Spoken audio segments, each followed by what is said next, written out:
This is the story of a woman who killed her husband at their gender reveal party. But it's not about what you think.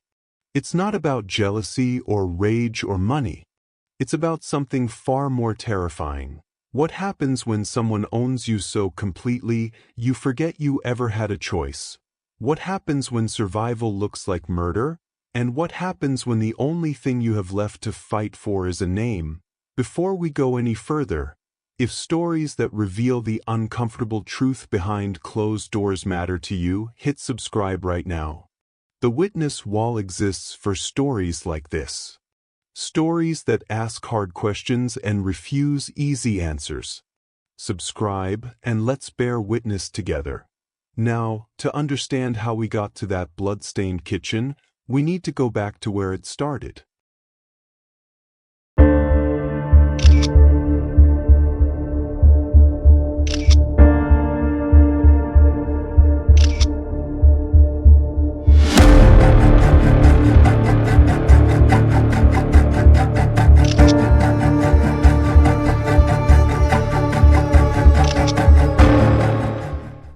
When officers arrived at 847 Maple Ridge Drive on a Saturday evening, they expected noise complaints, maybe a domestic disturbance.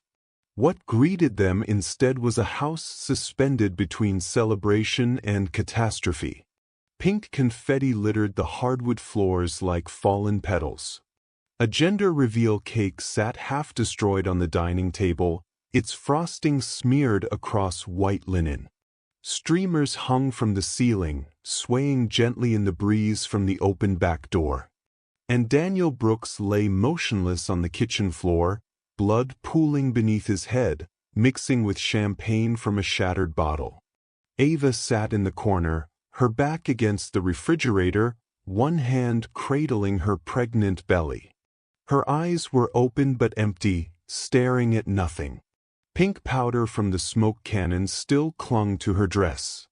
When the first officer approached, she didn't move. She didn't speak.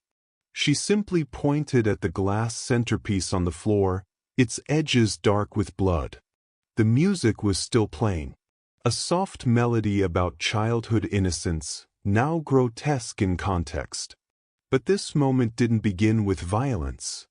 It began months earlier, with a smile that hid everything. 3 years before that night, Ava Mitchell met Daniel Brooks at a corporate fundraiser in downtown Charlotte. He was charming in the way people are when they've practiced it, when every gesture has been calculated to disarm. He made her laugh. He listened, or seemed to.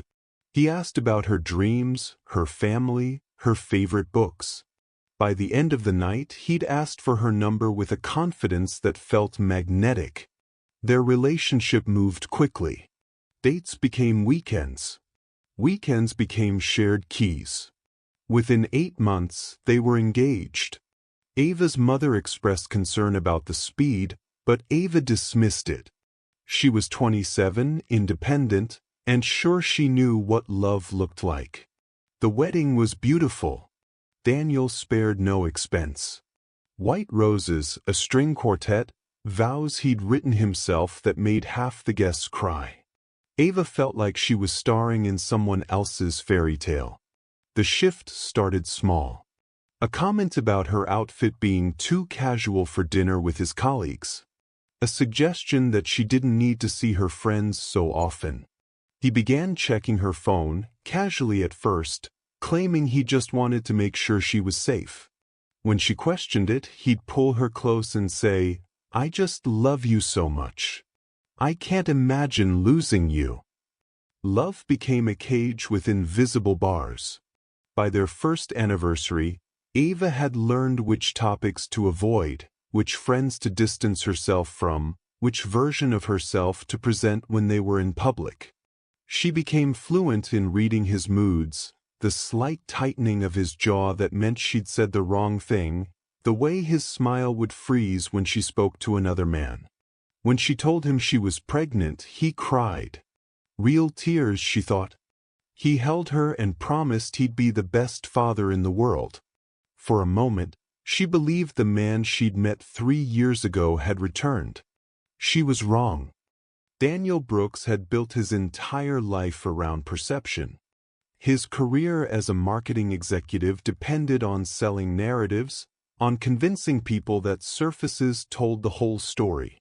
He approached his marriage the same way. Their social media presence was curated with the precision of an advertising campaign. Weekend hiking photos where Ava smiled at the camera while Daniel kissed her temple. Anniversary posts with long captions about gratitude and partnership. Every holiday was documented, every milestone celebrated publicly. Their followers commented with heart emojis and couple goals declarations. Friends told them they were lucky to have found each other. Daniel's co-workers praised him for being so devoted. Behind the camera, Ava held her breath. She learned to angle her body to hide bruises. She memorized which sweaters had long enough sleeves. She became an expert at concealer, not for beauty, but for survival. When her sister Emily visited, Ava would rehearse conversations in her head, practicing casual responses to avoid revealing too much. Daniel monitored everything. He checked her texts while she showered. He installed tracking software on her phone, disguised as a security app. He insisted on knowing her schedule down to the minute, calling it concern rather than control. At dinner parties, he would rest his hand on her knee beneath the table, squeezing just hard enough to remind her to laugh at his jokes, to agree with his opinions, to play the role of the adoring wife. Ava became two people, the woman in the photos, and the woman who flinched when doors slammed. When the pregnancy began to show, Daniel's obsession with their image intensified. He scheduled professional maternity photo shoots. He posted updates about the baby's development, narrating their journey to parenthood with the enthusiasm of a man who genuinely believed his own performance. But in private, he made it clear, this child belonged to him. His legacy, his story to tell. The ultrasound appointment fell on a rainy Tuesday in October. Ava had circled the date on the calendar weeks in advance, her anticipation building despite everything else. This was her child too. This was something Daniel couldn't script entirely. When the technician smiled and said, "Congratulations, it's a girl," Ava felt something shift inside her. A daughter. She'd been hoping for a daughter. Daniel squeezed her hand, his grip tight. "A girl," he repeated, his voice carrying an edge she recognized. "My little girl." That night, lying in bed, Ava whispered the name she'd been holding close since childhood. Lena Grace. "I've always loved that name." Daniel didn't respond immediately. He was scrolling through his phone, checking messages. Then, without looking at her, he said, "We're naming her Danielle." Ava turned to face him. "What?" "Danielle. After me. It's perfect." He set his phone down, finally meeting her eyes. "It shows she's mine. That she comes from me. But I thought we could talk about names together." His jaw tightened. That familiar signal. "We just did. Her name is Danielle." Ava's throat closed. She wanted to argue, to insist that she had a say, that her daughter deserved a name chosen with love, not ownership. But the look in Daniel's eyes stopped her. She'd seen that look before, right before things escalated. "Okay," she heard herself say. The word tasted like ash. Daniel smiled, satisfied. "Good. I'll start telling people tomorrow." That night, Ava went to the nursery they'd been preparing. Boxes of baby clothes sat unopened. A crib Daniel had assembled himself stood in the corner. She sat on the floor and cried quietly, her hand on her belly. "I'm sorry," she whispered to her daughter. "I'm so sorry." Over the following weeks, every time someone asked about the baby's name, Daniel would answer before Ava could speak. "Danielle," he'd say proudly. "After her father." Ava stopped trying to correct him. She stopped mentioning Lena Grace aloud. But in her mind, in the quiet moments when she felt the baby kick, she'd whisper it. Lena Grace. Your name is Lena Grace. It became her secret, the one thing Daniel couldn't take. Not yet. Emily Mitchell had always been protective of her younger sister. Growing up, she'd been the one to check under beds for monsters, to walk Ava home from school, to teach her how to stand up to bullies. So when Ava started dating Daniel, Emily watched carefully. At first, she liked him. He was attentive, successful, seemingly devoted. But over time, small things caught her attention. The way Daniel answered questions directed at Ava. How Ava's laughter had changed, becoming more performative. The fact that Ava rarely called anymore unless Daniel was at work. The first real alarm came during a family dinner 6 months into the pregnancy. Emily noticed Ava wearing a turtleneck in July. When they were alone in the kitchen, Emily touched her sister's arm. Are you okay? Ava's smile was too quick. Of course. Why wouldn't I be? You seem different. I'm pregnant and everything feels different. But Emily wasn't convinced. She started paying closer attention. She noticed how Ava would glance at Daniel before answering simple questions. How she'd apologize for things that didn't warrant apologies. How her texts became shorter, less personal. One afternoon, Emily called when she knew Daniel would be at work. Talk to me, Ava. Really talk to me. There was a long pause. Then quietly, I'm fine. Just tired. Ava. I have to go. Daniel will be home soon. That phrase, Daniel will be home soon, repeated in Emily's mind like a warning bell. She started keeping records. Screenshots of Ava's brief texts. Notes about conversations that felt rehearsed. She told herself she was being paranoid, but the feeling in her gut only grew stronger. When Emily learned about the name situation, it crystallized everything. Ava had mentioned it once, quickly, during a phone call. He wants to name her Danielle. I wanted Lena, but what? It doesn't matter. It's fine. Ava, it's your daughter too. You get a say. Silence. Then, do I though? Those 3 words haunted Emily. She confronted Ava during a rare solo visit, when Daniel was on a business trip. You don't sound happy. You don't sound like yourself. If something's wrong, you can tell me. I'll help you. Ava's eyes welled with tears, but she blinked them back. You don't understand. It's complicated. Then uncomplicated. Leave him. It's not that simple. He'd never let me go. And the baby. She placed a hand on her belly. He says if I try to leave, I'll lose her. He has lawyers, money, connections. I can't risk it. Emily felt her blood run cold. Ava, that's not love. I know what it is. Ava's voice was hollow.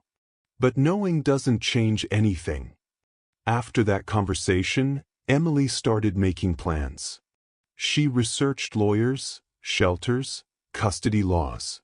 She recorded conversations with Ava, documenting the timeline. She didn't know exactly how she'd help, but she was determined to be ready. She just hoped she wouldn't be too late. The gender reveal party was Daniel's idea, naturally. He planned every detail, the venue, the guest list, the color scheme, even the exact moment when the smoke would be released. Ava was a prop in his production. The day arrived bright and warm. Their backyard had been transformed into an Instagram paradise. White balloons formed an arch over the patio. A table displayed cupcakes with question marks, waiting for the big reveal. Friends and family arrived with gifts and excitement, their phones ready to capture the moment. Ava wore a white dress Daniel had chosen. It was beautiful and uncomfortable, the fabric tight across her growing belly. She'd spent an hour on her makeup, not because she wanted to, but because she knew Daniel would comment if it wasn't perfect. As guests mingled, Daniel played the role of the proud father flawlessly. He made jokes, he thanked everyone for coming, he wrapped his arm around Ava's waist and kissed her cheek for the cameras. To anyone watching, they were the picture of happiness. But as Ava held the smoke cannon, waiting for the countdown, Daniel leaned close and whispered in her ear, "Remember, her name is Danielle. If anyone asks, that's what you say. Don't embarrass me." His breath was warm against her skin. His hand on her lower back pressed just a bit too hard. Ava nodded, her smile frozen in place. The countdown began. 10, 9, 8. Guests raised their phones. 7, 6, 5. Daniel's hand tightened. 4, 3, 2. Ava's finger trembled on the trigger. What? Pink smoke exploded into the air. Cheers erupted. People hugged, laughed, and took photos. Daniel lifted Ava off her feet, spinning her around as if they were in a movie. When he set her down, she was dizzy, though not from the spin. "It's a girl," someone shouted. "Danielle," Daniel announced to the crowd. "Her name is Danielle Marie Brooks." Ava heard Emily's sharp intake of breath from across the patio. Their eyes met briefly, and in that glance, Emily saw everything her sister couldn't say. The party continued. Cake was served, gifts were opened, congratulations were offered. Ava moved through it mechanically, her face arranged in the appropriate expressions. But gratitude, excitement. Inside, she felt numb. She kept touching her belly, silently apologizing to the daughter she hadn't been allowed to name. As the afternoon faded into evening, most of the guests moved inside to escape the cooling air. The house was filled with conversation and laughter. Daniel held court in the living room, retelling stories and accepting praise for the beautiful party. Ava slipped into the kitchen, needing a moment alone. She leaned against the counter, closing her eyes, trying to breathe through the tightness in her chest. She didn't hear Daniel approach until he was right behind her. "What did you say to Emily?" Ava jumped, turning to face him. His expression was controlled, but she recognized the anger beneath it. "Nothing. I haven't talked to her much today." "Don't lie to me. I saw how she looked at me when I announced the name." "What did you tell her?" "Daniel, I didn't." He stepped closer, backing her against the counter. His voice was low, meant only for her. "You told her you wanted to leave me, didn't you? You've been complaining behind my back." "No, I swear." "You think you can just walk away? Take my daughter and leave?" His hand slammed down on the counter beside her, making her flinch. A glass teetered and fell, shattering on the tile floor. From the living room, laughter continued. No one heard the crash. Ava's heart hammered. "I'm not trying to leave. I never said that. You better not be. Because if you try, I will make sure you never see that baby again. I have the money, the lawyers, and the reputation. Who do you think they'll believe? The successful executive or the unstable woman who can't even take care of herself?" Tears blurred her vision, but she forced them back. "I understand." "Do you?" "Because I'm starting to wonder if you remember who you belong to." The words hung between them, sharp and clear. Not who you're with or who loves you. Who you belong to. Something inside Ava cracked. Not broke, not yet, but fractured enough that she felt it shift. Daniel's phone buzzed. He checked it, his expression smoothing instantly. When he looked back at Ava, his tone changed and became lighter. Clean up this glass before someone gets hurt. And come back out soon. People are starting to notice you're gone. He left the kitchen, his footsteps receding into the hum of the party. Ava stood alone, surrounded by broken glass and the fading echoes of laughter. She bent down slowly, picking up the larger pieces, careful not to cut herself. But her mind was somewhere else entirely, calculating distances she'd never let herself measure before. The last guest left around 8 o'clock. Emily lingered, clearly wanting to say something, but Daniel was always nearby, always watching. Finally, she hugged Ava goodbye, whispering, "Call me tomorrow. Please." Ava nodded, unable to form words. After the door closed, silence filled the house. Daniel poured himself bourbon, settling into the living room couch with his phone. Ava began cleaning up, moving methodically through the rooms, collecting plates and cups, bagging trash. "Leave it," Daniel said without looking up. "Come here." Ava set down the trash bag and walked into the living room. Daniel gestured to the couch beside him. "Sit. We need to post something. Thank everyone for coming." He handed her his phone, already open to his social media profile. "Write something nice. Grateful, happy. You know the tone." Ava stared at the blank post field. Her fingers hovered over the screen, but no words came. "Today." She started typing, then stopped. Started again. The words felt foreign, like trying to speak a language she'd forgotten. Daniel's patience evaporated. He snatched the phone back. "You can't even do this one simple thing? What's wrong with you?" "I'm tired, Daniel. It's been a long day." "We're all tired. That's not an excuse." He stood, looming over her. "You know what your problem is? You don't appreciate anything I do for you. The house, the party, the life I've given you. And you repay me by sulking and making me look bad in front of our friends." "I wasn't trying to." "I don't want to hear it." He turned toward the kitchen, grabbing the bourbon bottle. "You'll post that thank you message tonight, and you'll do it properly. And tomorrow, you're going to call Emily and tell her everything's fine. That you're happy. That I'm a good husband." Ava felt something inside her go very still. "What if I don't?" Daniel paused mid-pour. The silence stretched. When he turned to look at her, his eyes were cold.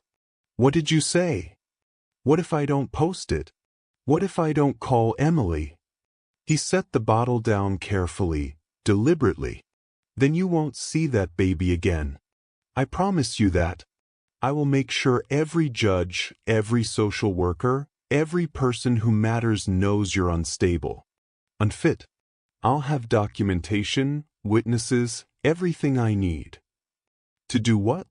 Take my daughter from me?" "She's not your daughter. She's mine. You're just the vessel carrying her." He stepped closer, his voice dropping to something almost gentle, which made it worse. "You don't get to walk away from me, Ava. You don't get to change the rules. This is your life now. You agreed to it when you married me." Ava's tears had dried before they could fall. She looked at him, really looked at him, and saw him clearly for perhaps the first time. Not as her husband. Not as the father of her child. As the person who had systematically dismantled every piece of herself. "Her name is Lena Grace," she said quietly. Daniel's laugh was sharp. "No, it's not. It's Danielle. And you'll call her that, or you won't call her anything at all." He turned back to pour his drink. Ava's eyes moved to the glass centerpiece on the table. A wedding gift from Daniel's mother, heavy crystal shaped like intertwined hearts. She'd always hated it. The weight of it, the pretentious symbolism, the way it reflected light in fractured patterns. Her hand reached for it before she fully registered what she was doing. Time moved strangely. One moment Ava was standing still, the weight of the centerpiece in her hands. The next, Daniel was turning, his glass of bourbon halfway to his lips. His expression shifted, confusion first, then recognition of what she was holding, then the beginning of something that might have been fear. But not fast enough. The first impact was survival. Years of being small, being quiet, being erased, all of it compressed into that single moment. The crystal connected with his temple, and the sound it made was both terrible and final. Daniel's glass slipped from his hand, bourbon splashing across the floor as he stumbled backward. The second impact was everything she'd swallowed. Every apology she'd made for existing. Every time she'd covered a bruise and smiled for a camera. Every moment she'd whispered her daughter's real name in secret because speaking it aloud would cost her everything. Daniel crumpled, his body hitting the floor with a weight that seemed impossible. Ava stood over him, the centerpiece still in her hands, her chest heaving. The house was silent except for her breathing and the soft drip of spilled bourbon mixing with blood. She waited for him to move, to get up, to prove this wasn't real. He didn't move. Pink confetti from the party drifted in a breeze from somewhere, settling on his shirt like snow. The decorations that had celebrated new life now framed death. Ava's hands began to shake. She set the centerpiece down carefully, as if it might break, though it was already stained red. She backed away slowly, her hip hitting the counter, and that's when reality crashed in. What had she done? Her breath came faster, shallower. The room tilted. She pressed her hands against her belly, feeling her daughter move inside her, and the contrast was unbearable. The life she was creating touching the body that had just ended another. She didn't scream. She didn't cry. She simply stood there, suspended between before and after, unable to exist fully in either. The music was still playing. That same song about childhood and innocence. Someone's phone, forgotten on the counter, its battery somehow still alive. Sweet child o' mine. Ava laughed once, a sound without humor, and then it died in her throat. She walked to the phone on the wall, old-fashioned, a landline Daniel had insisted on keeping for emergencies. Her fingers were steady as she dialed 911. The operator answered on the second ring. "I need help," Ava said. Her voice sounded like it belonged to someone else. "I think I just killed my husband." There was a pause. The operator's training kicked in.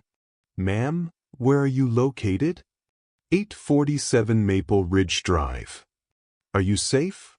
Is anyone else in danger?" Ava looked at Daniel's still form. "No. It's just me now. Stay on the line. Help is on the way." But Ava set the phone down gently, not hanging up, just setting it aside. She slid down the cabinet until she was sitting on the floor, her back against the wood, her hand cradling her belly. "I'm sorry," she whispered. Not to Daniel. To her daughter. To herself. To whatever came next. And she waited. The responding officers found her exactly where she'd been when she made the call, sitting on the kitchen floor, unmoving. The music had finally stopped. The phone still hung off the counter, the operator's voice calling out into empty air. Officer Marcus Chin entered first, his hand on his weapon but not drawn. He'd been on the force for 12 years and thought he'd seen everything. But this, a house decorated for a celebration, a body surrounded by gender reveal decorations, and a pregnant woman who looked through him rather than at him. This was new. "Ma'am? I'm Officer Chin. Can you stand up for me?" Ava's eyes moved to him slowly, as if waking from a dream. "I called you. I told them I killed him. Let's get you up first, okay? Nice and slow." She let him help her to her feet, swaying slightly. Another officer, Rodriguez, had entered and was checking Daniel's pulse, though the blood pooled beneath his head made the outcome clear. "He's gone," Rodriguez confirmed quietly. Chen guided Ava to the living room, away from the body. "What's your name?" "Ava Brooks." "And the victim?" "Daniel. My husband." She touched her belly. "The father of my baby." Chen noticed the bruises then, fading yellow marks on her upper arms. He exchanged a glance with Rodriguez, who had started photographing the scene. "Can you tell me what happened, Ava?" She was quiet for a long moment. Then, in a voice so flat it unnerved him, "He wouldn't let me name her." Chen frowned. "Name who?" "My daughter." He said her name was Danielle, after him. "But her name is Lena Grace." "I've always known her name is Lena Grace." More officers arrived. The house was filled with people, photographers, evidence techs, the medical examiner. They moved around Ava like water around a stone, documenting everything. The shattered glass. The blood-spattered confetti. The wedding photo is still hanging on the wall, both of them smiling. A detective arrived, a woman named Sarah Pierce who'd worked domestic cases for years. She sat beside Ava, her voice gentle. "We're going to need to take you to the station, ask you some questions. Do you understand?" Ava nodded. "Do you need medical attention? Are you hurt?" "I'm 8 months pregnant." "Does that count as hurt?" Pierce studied her face. "When's the last time you ate?" "This morning. Before the party." "Good. We'll get you something at the station. But first, I need to read you your rights." As Pierce recited the Miranda warning, Ava heard the words without fully processing them. She was watching the evidence techs examine the centerpiece, now sealed in a plastic bag. The crystal hearts that had symbolized eternal love, transformed into an instrument of ending. They handcuffed her gently, aware of her pregnancy, and led her outside. Neighbors had gathered on their lawns, drawn by the flashing lights. Ava recognized some of them from the party earlier. People who'd eaten her food, celebrated her baby, told her how lucky she was. Their faces now showed horror, confusion, and judgment. Ava looked straight ahead as they guided her into the police car. The last thing she saw before they drove away was Emily's car screeching to a halt at the curb, her sister jumping out, screaming her name. But Ava couldn't respond. She was somewhere else already, somewhere beyond the reach of voices. Detective Pierce had Ava placed in an interview room designed for vulnerable witnesses. Softer lighting, a couch instead of metal chairs, a box of tissues on the table. Ava sat with her hands folded over her belly, staring at the wall. An EMT had checked her vitals, confirmed the baby was fine, given her water and crackers. Ava had eaten mechanically, drinking when told to drink, swallowing when told to swallow. Pierce waited until her partner, Detective James Kowalski, arrived before starting the recording. He was older, with kind eyes that had witnessed too much darkness but somehow retained compassion.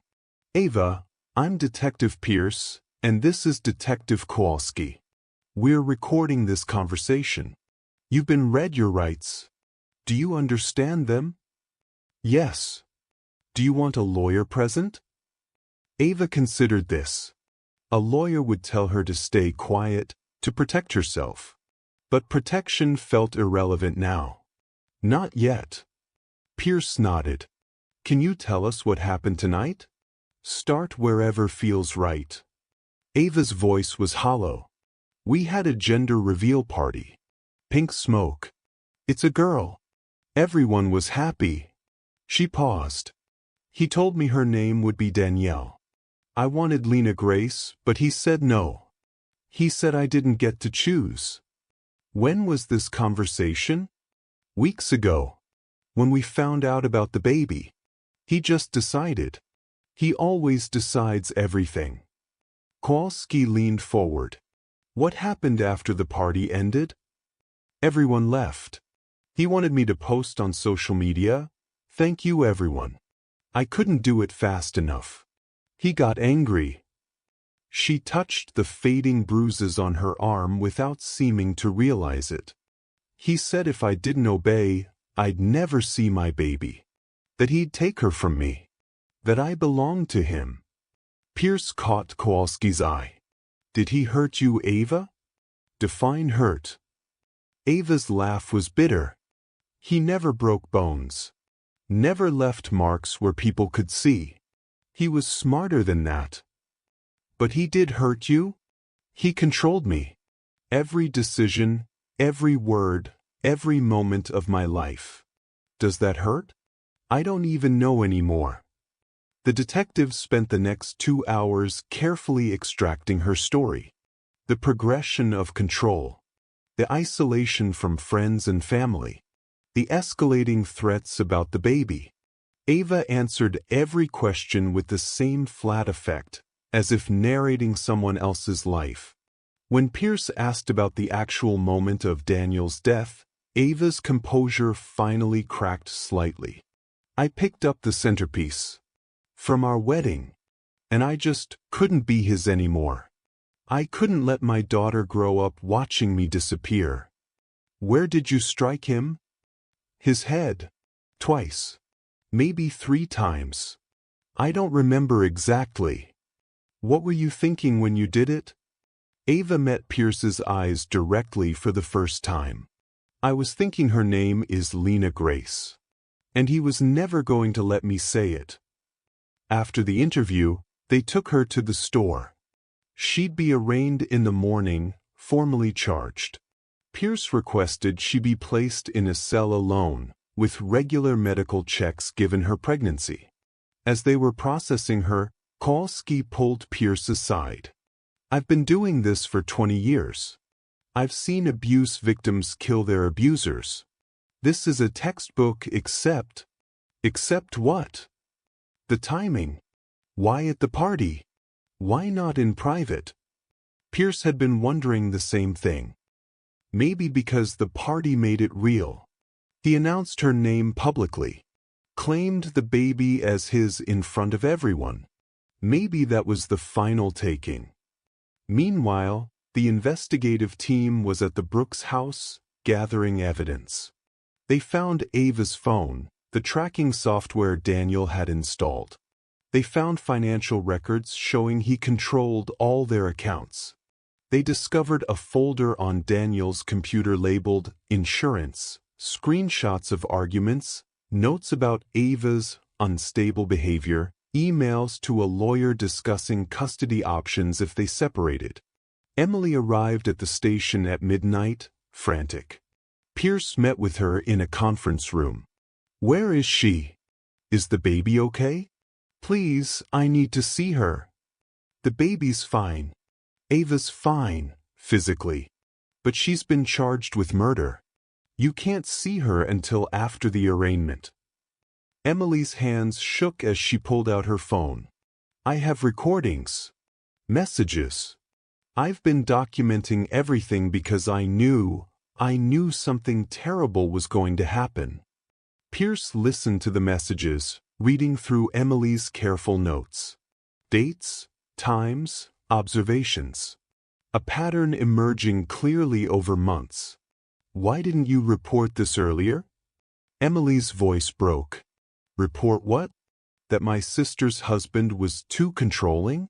That he made decisions for her? I tried to get her to leave. She wouldn't. She was terrified he'd take the baby. She had money, lawyers. She felt trapped. This will help her case, Pierce said gently. The pattern of abuse, the witnesses who noticed. It builds context. Will it be enough? Pierce couldn't answer that. The trial began 4 months later, on a cold February morning. Ava had given birth while in custody, a daughter, delivered under guard at the hospital. Emily had been there, had held Lena Grace Brooks while Ava was shackled to the bed. Ava had been allowed to hold her daughter for 2 hours before they took her back to jail. 2 hours to memorize a face, to whisper the name she'd fought for, to promise things she wasn't sure she could keep. Now she sat at the defense table, wearing a borrowed navy dress, her body still healing from childbirth. Emily sat in the front row, holding 9-week-old Lena, a constant reminder of what Ava stood to lose. The prosecution was led by District Attorney James Moreland, a man known for his conviction rate and his lack of sympathy for murderers hiding behind abuse claims. He presented Daniel as a successful, beloved member of the community. He showed the jury photos of the crime scene, the blood, the murder weapon, Ava's calm confession. This wasn't self-defense, Moreland argued in his opening. This was premeditation. The victim's back was turned. He wasn't attacking her. She made a choice, picked up a weapon, and ended his life. That's not survival. That's murder. The defense attorney, Margaret Walsh, was a veteran of domestic violence cases. She'd taken Ava's case pro bono after reading about it, recognizing something she'd seen too many times before. Ava Brooks lived in a prison, Walsh told the jury. Not one with bars, but one just as real. For 3 years, she was controlled, isolated, and threatened. And when she was carrying his child, that control became absolute. Daniel Brooks told her he would take her baby if she didn't obey. The night he died, he'd just spent hours displaying her like a possession, claiming their daughter as his property, reinforcing that Ava had no voice, no choice, no escape. Over the following weeks, both sides built their cases. The prosecution called Daniel's co-workers, who testified to his charm and professionalism. His mother wept on the stand, describing him as a devoted son planning to be a devoted father. But then the defense began calling witnesses. Emily took the stand, her voice steady despite her fear. She described the changes she'd noticed in Ava. The friend who testified that Ava had stopped attending their weekly dinners after Daniel insisted he needed her home. The colleague who'd seen Daniel checking Ava's phone during a work party, scrolling through her messages while she sat beside him, silent. The domestic violence expert who explained the psychology of coercive control. How it doesn't require physical violence to be devastating. How victims are systematically stripped of autonomy until they no longer recognize themselves. The forensic tech who'd examined Ava's phone and found the tracking software, the monitored messages, the evidence of constant surveillance. Most damning was Daniel's own documentation. The insurance folder his lawyer had advised him to keep. Reading those notes aloud, Walsh let the jury see Daniel through his own words, Ava becoming increasingly difficult to manage. I may need to demonstrate consequences. Discussed custody strategy with Harrison. Confirmed we can document mental instability if needed. Baby girl will solidify my position. Naming her Danielle, must establish this publicly before Ava can object. The jury's expressions shifted as they listened. The successful executive began to look less like a victim and more like an architect of control. Ava took the stand on the 9th day of trial. Walsh had prepared her extensively, but nothing could truly prepare someone to narrate their own unraveling in front of strangers. Moreland's cross-examination was brutal. Mrs. Brooks, you claim your husband was controlling. Yet you had a cell phone, correct? Yes. You could have called for help at any time? He monitored everything. He would have known. But you could have called the police. Your sister. A hotline. You chose not to. Ava's voice was quiet. You don't understand what it's like. He made me believe I had no options. That if I left, I'd lose everything, including my daughter. So instead, you killed him. I didn't plan to, but you did. You picked up a heavy object and struck him. Multiple times. While his back was turned. That's not fear, Mrs. Brooks. That's rage. Ava met his eyes. You're right. It was rage. 3 years of rage. 3 years of being erased, of being told I didn't matter, that my thoughts and feelings and choices were irrelevant. 3 years of watching myself disappear. And when he told me he'd take my daughter, name her after himself like she was just another possession, something broke. Or maybe something finally unbroken. The courtroom went silent. Even Moreland seemed momentarily taken aback by the raw honesty. So you admit you killed him in anger, not fear. I killed him because I couldn't be his anymore. And I couldn't let my daughter become the way I was. Walsh used redirect to soften the impact, walking Ava through the cumulative weight of abuse, the way it builds until the body reacts before the mind can catch up. But everyone knew the prosecution had scored points. The closing arguments came down to competing narratives. Moreland painted Ava as calculated and cold, a woman who'd grown tired of her marriage and chosen murder over divorce. Walsh painted Daniel as a man who'd systematically destroyed his wife's sense of self, who'd driven her to a breaking point any reasonable person might have reached. This isn't about whether Ava Brooks killed Daniel Brooks, Walsh told the jury. She did. She's never denied it. This is about whether you can look at the life she was forced to live, the threats she faced, the absolute control he wielded, and understand that what happened that night wasn't murder. It was a woman fighting for her survival and her daughter's future. The jury deliberated for 3 days. The waiting was worse than anything that had come before. Ava sat in her cell, staring at photos Emily had sent of Lena, sleeping, yawning, her tiny fist curled against her cheek. Every image was both a blessing and an agony. Emily visited daily, bringing news from outside. The media had latched onto the case, dividing along predictable lines. Some outlets portrayed Ava as a cold-blooded killer. Others saw her as a symbol of what happened when women were pushed beyond endurance. Think pieces multiplied. Hashtags trended.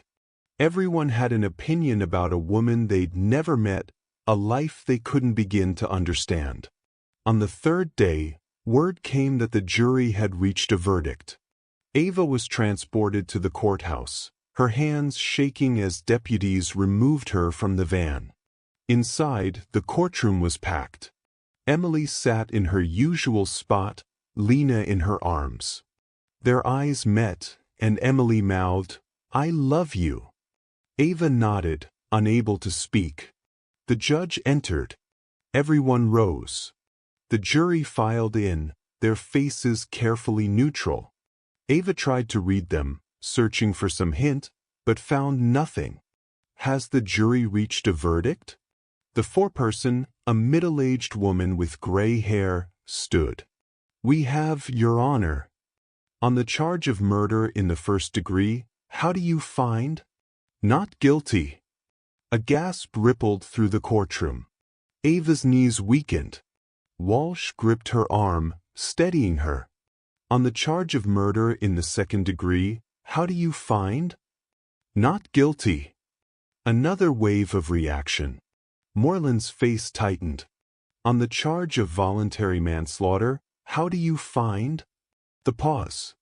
The foreperson looked directly at Ava. Guilty. The courtroom erupted. The judge's gavel slammed down repeatedly. Ava barely heard it. Manslaughter. Not murder. It meant they'd believed her, at least partially. They'd understood she hadn't planned it, that something in that moment had been beyond her control. But it was still a conviction. She would still go to prison. Walsh leaned close. This is the best outcome we could have hoped for. With your history with the abuse documented, we can argue for leniency at sentencing." Ava nodded numbly. Behind her, Emily was crying, clutching Lena close. Ava turned in her seat, looking at her daughter. Lena was awake, her dark eyes, Daniel's eyes, though Ava tried not to think about that, staring at nothing in particular. "Her name is Lena Grace," Ava said, loud enough for the courtroom to hear. "I just wanted everyone to know. Her name is Lena Grace Brooks." The judge paused in his attempts to restore order, looking at Ava with an expression she couldn't quite read. Sympathy, maybe, or recognition of something he'd never had to face. "We'll reconvene in 2 weeks for sentencing," he said finally. "Until then, Mrs. Brooks will remain in custody." As they led her away, Ava felt something she hadn't felt in years. Not happiness, she wasn't sure she remembered what that felt like. But something like relief. Like the truth, however terrible, had finally been spoken aloud. Sentencing day arrived with spring rain. Ava was brought into the courtroom wearing the same borrowed dress, her hair pulled back simply. She looked older than her 30 years, aged by everything she'd endured and everything she'd done. Walsh had prepared a case for leniency. Character witnesses testified, Emily, friends from before Daniel, even Ava's former boss who described her as compassionate and thoughtful. A psychologist who'd evaluated Ava explained the long-term effects of coercive control, how it rewires the brain's threat response. Moreland argued for the maximum sentence. The defendant took a life. Regardless of her circumstances, she made a choice. Justice demands accountability. The judge, Harold Brennan, was known for being tough but fair. He'd presided over domestic violence cases before, had seen the full spectrum of human cruelty and human breaking points. "Mrs. Brooks," he said, "would you like to address the court before I pronounce the sentence?" Ava stood slowly. She'd written something, but the paper stayed folded in her pocket. Instead, she spoke from her heart. "I know I killed Daniel. I know that's something I can never undo. His mother lost her son. His friends lost someone they cared about.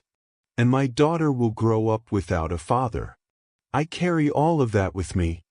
But I also know that if I'd stayed silent, if I'd stayed small, I would have disappeared completely. And my daughter would have grown up watching it happen. She would have learned that women exist to be controlled, that love means obedience, that your voice doesn't matter. I don't know if what I did was right. I don't think it was. But I know I couldn't be his anymore. And I know that her name is Lena Grace, and she deserves to be her own person, not just an extension of someone else's ego. Whatever sentence you give me, I'll serve it. I'll use that time to become someone my daughter can be proud of when she's old enough to understand. I'll use it to make sure that what I did, what he drove me to do, means something." She sat down. The courtroom was silent. Judge Brennan reviewed his notes, his expression thoughtful. When he finally spoke, his voice carried the weight of difficult wisdom. "I've read the evidence in this case extensively. The documentation of abuse, the pattern of control, the expert testimony. I've also considered the violence of the act itself and the fact that a life was taken. In cases of domestic violence, we often talk about cycles, cycles of abuse, cycles of trauma. This case represents a tragic collision between those cycles and a breaking point. Mrs. Brooks, you were subjected to years of psychological abuse. That doesn't excuse what you did, but it provides crucial context. On the charge of voluntary manslaughter, I sentence you to 12 years in prison, with the possibility of parole after 6 years. Given your lack of prior criminal history, the documented abuse, and the exceptional circumstances, I'm recommending you be placed in a facility with resources for trauma survivors and parenting programs. Ava absorbed the words. 6 years minimum before she could even hope for parole. Lena would be in first grade. She'd miss her daughter's first steps, first words, first day of school. But she'd be alive. And Lena would grow up knowing her mother's name and her own name, and that sometimes survival looks like choices no one should have to make. "Thank you, Your Honor," she said quietly. As they led her from the courtroom, Emily stood, Lena in her arms. The baby was 5 months old now, growing quickly, developing her own personality. Ava paused, and the deputies allowed her one moment. Emily brought Lena close. Ava touched her daughter's cheek, memorizing the softness, the warmth, the way Lena's mouth curved like she was dreaming of something pleasant. "Lena Grace," Ava whispered, "Mommy loves you. Remember that, okay? No matter what anyone tells you. Remember that I loved you enough to fight for your name." Lena made a soft cooing sound. It wasn't recognition, not really. But Ava let herself believe it was. 3 weeks later, Ava was transferred to a women's correctional facility 2 hours outside the city. Emily visited every month, bringing Lena, documenting her growth through photos and videos. Ava watched her daughter learn to sit up, to crawl, to walk. She heard her first word through a phone, "Mama." Ava cried for an hour after that call ended. Inside, she attended therapy groups, worked in the library, and took college courses online. She wrote letters to Lena that Emily saved for when she was older, letters explaining, apologizing, hoping. And she waited. 6 years passed slowly. Seasons changed beyond the prison walls, marked by Emily's monthly visits and Lena's growth from infant to child. Ava saw her daughter's first school photos, birthday parties captured on Emily's phone, artwork that Lena made in kindergarten. "She asks about you," Emily said during one visit when Lena was 5. "She knows you're her mother. I've told her age-appropriate things. That you had to be away, but you love her. Does she remember me at all? She remembers your voice. I play her the recordings of you singing lullabies. And she looks at your picture every night before bed." Ava's parole hearing came just after Lena's 6th birthday. She sat before the parole board, a different woman than the one who'd entered prison. She'd completed every program offered, maintained perfect behavior, and worked toward a degree in social work. "Mrs. Brooks," the board chair asked, "do you take responsibility for your actions?" "Completely. I killed my husband. That's a truth I live with every day. I also know now that I had other options, even if I couldn't see them at the time. I could have reached out more forcefully. I could have left earlier. But the person I was then couldn't see past her fear. If you're released, what are your plans?" "To be a mother to my daughter. To rebuild the relationship I've missed 6 years of. And to help other women recognize the signs of abuse before they reach the breaking point I did." The board deliberated for 2 hours. When they returned, the chair's expression was neutral. "Mrs. Brooks, your parole is granted, effective in 30 days. You'll be under supervision for 3 years, with mandatory therapy and community service requirements. Violation of any terms will result in return to custody." Ava couldn't speak. She simply nodded, tears streaming down her face. The day of her release, Emily brought Lena to the prison gates. The little girl clutched her aunt's hand, nervous and excited.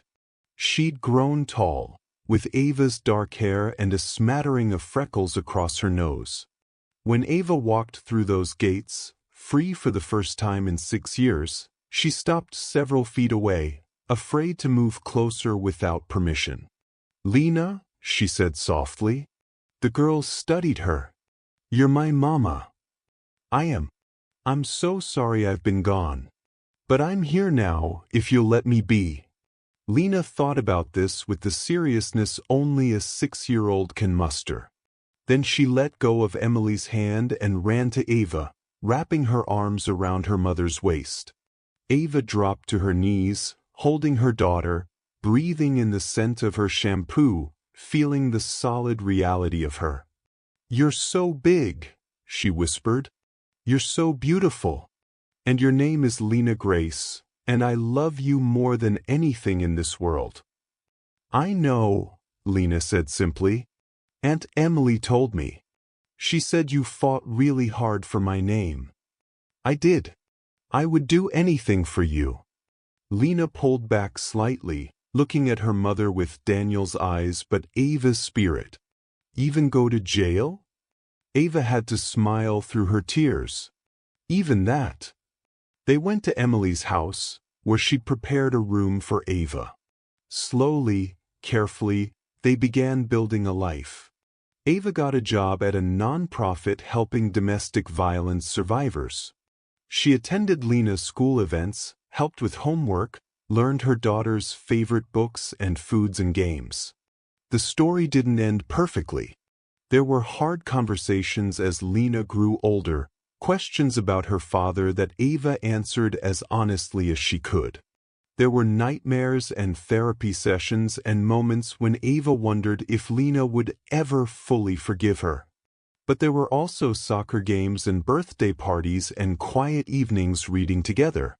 There were school plays where Lena searched the audience until she found Ava's face, and then her smile would bloom. There were nights when Lena would crawl into Ava's bed whispering, "Tell me again about my name." And Ava would hold her close and say, "Your name is Lena Grace. It means light and blessing. I chose it because I knew you would bring light into the world. And no one, not even me, not even when I was at my worst, could ever take that from you."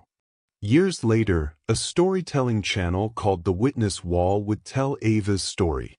This video would accumulate millions of views, thousands of comments. Some would condemn her. Some would understand. Most would simply bear witness to a truth that's uncomfortable but necessary. Sometimes survival looks like violence, and sometimes love means fighting for something as simple as a name. If stories like this remind you why truth matters, why names matter, why voices matter, stay with us.